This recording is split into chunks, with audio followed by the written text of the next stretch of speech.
Good evening.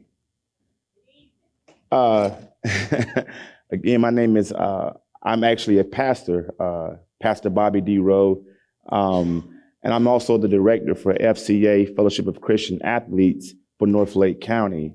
And when I met Miss Elaine and her husband, and we was in conversation about doing some things in soccer, she mentioned to me about she had this event coming up and would I like to speak? And to be honest with you guys, I talk for a living, I speak for a living. But one thing about when I speak, I know my audience.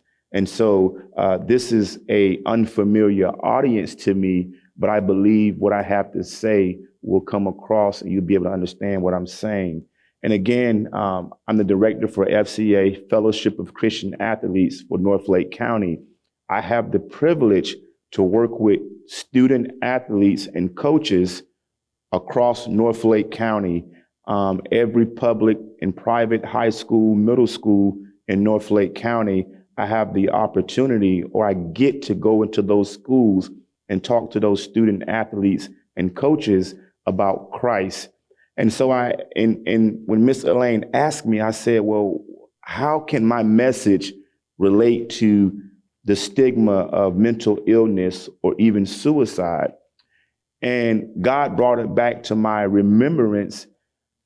For those of you that have ever played a sport or have ever been in any type of competition, you know that athletes and coaches, they have to function on a high level. They are expected to win and to win at all causes.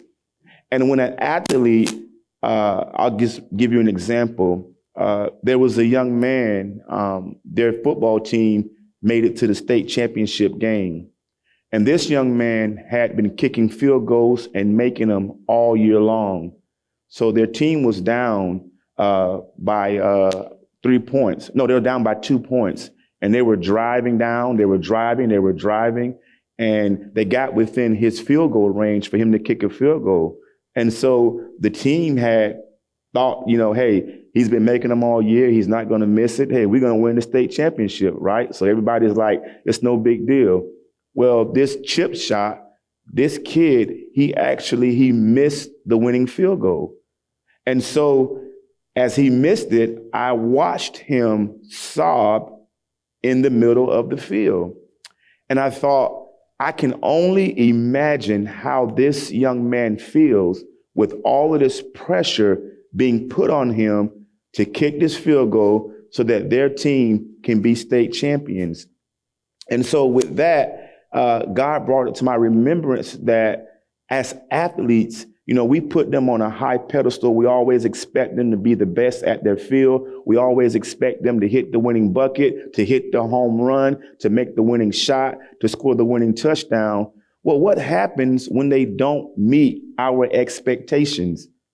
As fans, as parents, we can make student athletes feel like they are worthless simply because they didn't make the winning point or they didn't hit the winning shot, whatever it is. We yell out all types of things. You're sorry. You're pathetic. You're a loser. You should have made that. And we make them feel so bad, but not knowing or not understanding that we're driving them into having mental issues. We're pushing them to have those thoughts of suicide because we're telling them that they are worthless. You should have made that. Shame on you for missing that. And we put all these pressures on teenagers. And so I've witnessed them sobbing. I've witnessed them feeling as though they are worthless. And it drives them into a state of depression. It makes them start thinking they are worthless.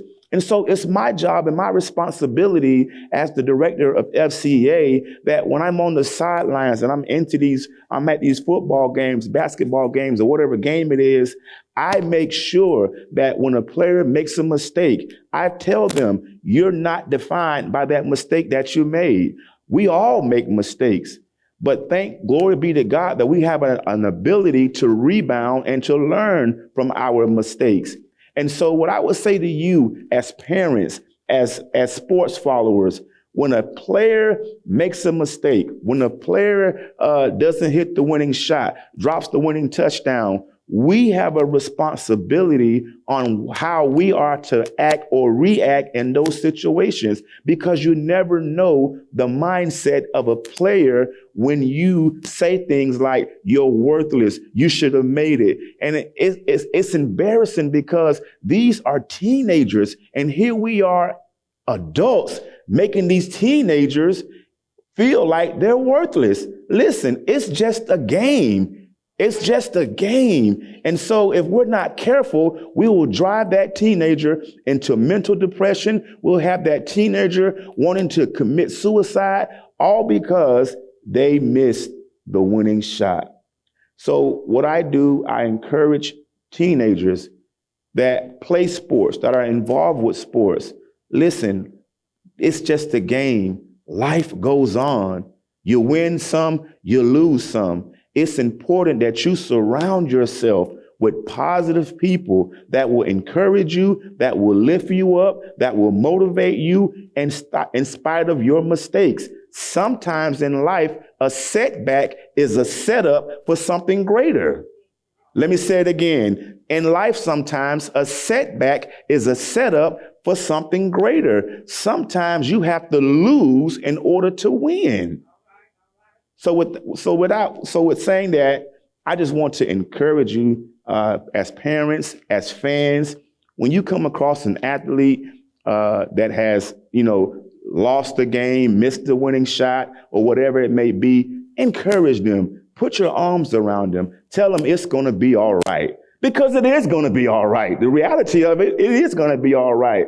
And don't let them feel that pressure, the unnecessary pressure that we put on them to be something. Okay, we got to learn that it's just a game. Life is much more serious than this game that we play for extracurricular activity. So I hope that helps somebody today.